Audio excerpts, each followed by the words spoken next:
Hola, buen día, amados hermanos, y saludos de paz a cada uno de ustedes. Les saluda su hermano Rafael González de México, y me da gusto poder participar nuevamente en el grupo. Siguiendo el temario, hoy nos toca ver el cuarto mandamiento. Y la Biblia dice en Deuteronomio capítulo 5, verso 12 al 15, dice, observarás el día de reposo y lo santificarás, como yo, el Señor tu Dios, te lo ha ordenado.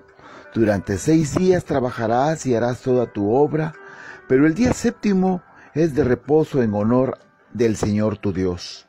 No harás en él ningún trabajo, ni tú, ni tu hijo, ni tu hija, ni tu siervo, ni tu criada, ni tu buey, ni tu asno, ni ningún animal tuyo, ni el extranjero que viva dentro de tus ciudades, para que descansen tu siervo y tu criada lo mismo que tú. Acuérdate que fuiste siervo en tierra de Egipto, y que yo, el Señor tu Dios, te saqué de allá con mano fuerte y brazo extendido. Por eso yo, el Señor tu Dios, te ordeno que observes el día de reposo. Entonces, hablando del cuarto mandamiento, podemos ver en Deuteronomio, podemos ver que el día del sábado, o en la observancia del sábado, o que el sábado es día de reposo, es lo que realmente determina el cuarto mandamiento. ¿Por qué? Porque el sábado es el día que Dios reposó.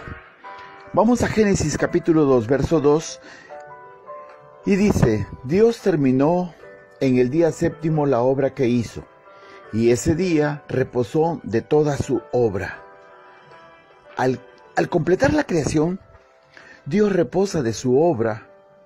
El reposo de Dios no se comprende como fatiga, sino como celebración. Ahora, la creación no estuvo completa hasta incluirle el descanso para la contemplación y el mantenimiento del equilibrio. Por eso, la intervención divina no consiste en acciones compulsivas interminables. Más bien, son los actos que preparan la plenitud de la creación. Veamos, hermanos, esto que les voy a decir. La importancia universal del mandamiento sobre el sábado. Le vuelvo a repetir, la importancia universal del mandamiento sobre el sábado. El primer relato de la Biblia está ordenado para resaltar las diferencias que hay entre el sábado y los demás días. Ahí mismo en el capítulo 2 de Génesis, en el verso 3, dice, y Dios bendijo el día séptimo y lo santificó, porque en ese día reposó de toda su obra. En el principio la tierra estaba desordenada, nosotros ya lo hemos visto, y vacía, incapaz de albergar vida. Dios, a lo largo de los 6 días, la ordena y la llena de vida, de manera que para el séptimo día no hay obra material que agregar. En ese día la tierra está libre y plena. O sea, el sábado es la corona de lo creado por Dios. Creación en gran manera buena. Dice Génesis 1:31, y vio Dios todo lo que había hecho, y todo ello era bueno en gran manera. Cayó la tarde y llegó la mañana. Ese fue el día sexto. Esta es la razón por la cual el sábado fue santificado. Dios lo puso aparte de los demás días y lo bendijo, de acuerdo a lo que veíamos en Génesis 2:3. Le dio poder para fructificar, es decir, para producir una vida abundante y liberar de toda atadura material y egoísta al creyente. Ahora bien, tanto en Éxodo 20, del 3 al 17, como en Deuteronomio 5, del 7 al 21, el mandamiento sobre el sábado es el que más extensión ocupa.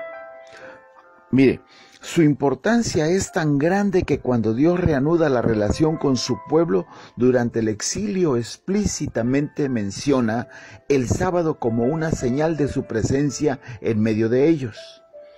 Dice Ezequiel 20:20, y santifiquen mis días de reposo, hagan de ellos una señal entre nosotros y reconozcan que yo soy el Señor su Dios. Y además anuncia que es una bendición y que será que no será cancelada o cambiada en ningún momento. Éxodo 31:16 dice: así que los hijos de Israel respetarán el día de reposo y lo celebrarán por todas las generaciones como un pacto perpetuo. Y no solo para los judíos, amados hermanos, porque podríamos decir, bueno, es para los judíos, sino para toda carne. Mire lo que dice Isaías capítulo 66, verso 23. Y mes tras mes, y día de reposo tras día de reposo, todos vendrán a adorar en mi presencia. Y yo, el Señor, lo he dicho. El Señor Jesús también observó el sábado. Mire lo que dice Lucas capítulo 4, verso 16. Y dice muy claramente: Jesús fue a Nazaret, donde se había criado, y en el día de reposo entró a la sinagoga como era su costumbre, y se levantó a leer las Escrituras. También sus discípulos están incluidos en este mandamiento, y observaron el sábado. Mire lo que dice Lucas capítulo 23, verso 56. Dice: después, hablando de los discípulos, regresaron a su casa para preparar especias aromáticas y ungüentos, y descansaron en el día de reposo conforme al mandamiento. Pero mire, algo muy importante, también es para nosotros los que ahora estamos creyendo, para nosotros los que ahora en este tiempo creemos en Jesús. El libro de los Hechos, en el capítulo 13, del verso 44 al verso 48, es muy claro y dice lo siguiente: el siguiente día de reposo, casi todos los habitantes de la ciudad se reunieron para oír la palabra de Dios. Pero cuando los judíos vieron tanta gente, se llenaron de celos y rebatían lo que Pablo decía, y lo contradecían y lo maldecían. Entonces Pablo y Bernabé le dijeron con toda franqueza: estamos seguros de que era necesario que ustedes fueran los primeros en escuchar la palabra de Dios, pero como ustedes la rechazan y no se consideran dignos de recibir la vida eterna, ahora vamos a predicarles a los que no son judíos. Esa es la orden que el Señor nos dio cuando dijo: te he puesto como luz para las naciones, para que lleves salvación hasta los confines de la tierra. Cuando los que no eran judíos oyeron esto, se alegraron y glorificaron la palabra del Señor, y todos los que estaban destinados a recibir la vida eterna creyeron, como usted y como yo. Como usted y como yo. No siendo judíos, siendo gentiles, como dicen otras versiones, hemos sido llamados también para que ahora pertenezcamos a ese gran grupo, a esa gran familia que se llama el pueblo de Dios, o que la conocemos como la iglesia de Dios.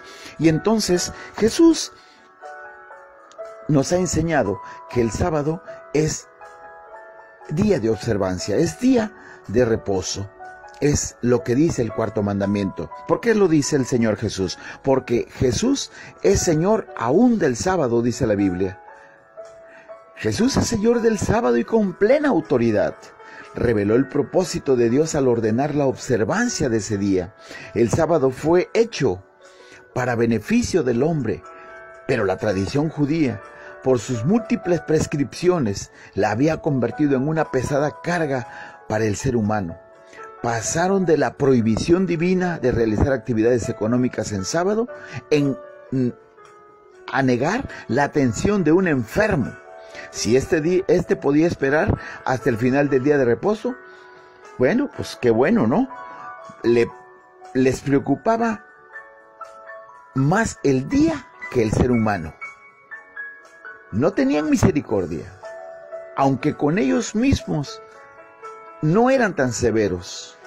Su conducta era parecida a la de quienes habían convertido el sábado en una carga para los pobres, misma que condenó el profeta Isaías en el capítulo 1, verso 13 y verso 17, que los voy a leer. No me traigan más ofrendas inútiles. El incienso me repugna. No soporto la luna nueva, ni el día de reposo, ni las reuniones que convocan. Sus fiestas solemnes son inicuas. Verso 17 dice, y aprendan a hacer lo bueno. Busquen la justicia, reprendan a los opresores, hagan justicia a los huérfanos y defiendan los derechos de las viudas. Vemos entonces que desde Isaías ya se estaba viendo precisamente esta parte. Por otra parte, quiero decirle esto, al reposar el sábado el creyente imita a Dios, quien fue el primero en reposar este día. El creyente se congrega y enriquece su vida en la comunión con otros creyentes. El creyente celebra comunitariamente el gozo de la salvación, ya que el sábado es señal de libertad de cualquier tipo de opresión. El creyente es edificado junto con otros creyentes por la enseñanza de la palabra de Dios. Pero también dice que al reposar, el creyente ejerce sus dones sirviendo a los demás como una señal de la cercanía del reino de Dios. Como podemos observar, el sábado no es un tiempo de descanso ocioso, sino de una labor responsable a favor de la salvación de los seres humanos, tal y como Jesús lo hizo. Y dice Juan 5:17, mi Padre hasta ahora obra y yo obro. Bien, en un sentido literal, entonces, el sábado es un periodo de 24 horas en el que Dios reposó y al que santifica y bendice, diferenciándolo del resto de los días de la semana.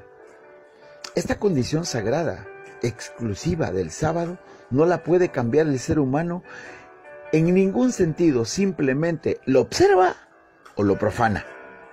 Así de fácil. Entonces, la restauración de los creyentes viene así. El descanso sabático da a los creyentes fieles la experiencia de restauración. Los creyentes se abandonan en las manos de Dios por la convicción de que Él sustenta toda su creación. Se liberan de la ambición desmedida de pretender dominarlo todo y poseerlo todo, de la exigencia terrenal, de ser alguien para descansar en la identidad de ser hijos de Dios. El descanso sabático es el tiempo de abandonar la sociedad de competencia para integrarse en la comunidad de los iguales. Mire lo que dice Filipenses capítulo 1, verso 6. Estoy persuadido de que el que comenzó en ustedes la buena obra, la perfeccionará hasta el día de Jesucristo. Entonces, amados hermanos, para ir terminando, quiero decirle, como un resumen y concluir con este punto del cuarto mandamiento, quiero decirle, el sábado es el día que Dios reposó. Es el día que Dios bendijo y lo santificó para que los seres humanos reposen de su trabajo cotidiano y la creación sea renovada en el descanso. El reposo sabático restaura a los creyentes, los inspira a adorar a Dios y a congregarse para motivarse al amor, la comunión y las buenas obras, celebrando su libertad y la bondad de la creación de Dios. Amados hermanos, yo considero, esperando en Dios, que cada uno de ustedes ahora mismo puede comprender entonces que el cuarto mandamiento es el día de reposo. El sábado, o el séptimo día, como también se le conoce, es el día de reposo, de acuerdo a lo que la Biblia dice y acabamos de ver. Hay una infinidad más de textos bíblicos que podemos ocupar para testificar o para certificar que realmente el día de reposo es el séptimo día. Vamos a orar, amados hermanos, vamos a dar gracias a Dios por este momento y los invito entonces a que oremos.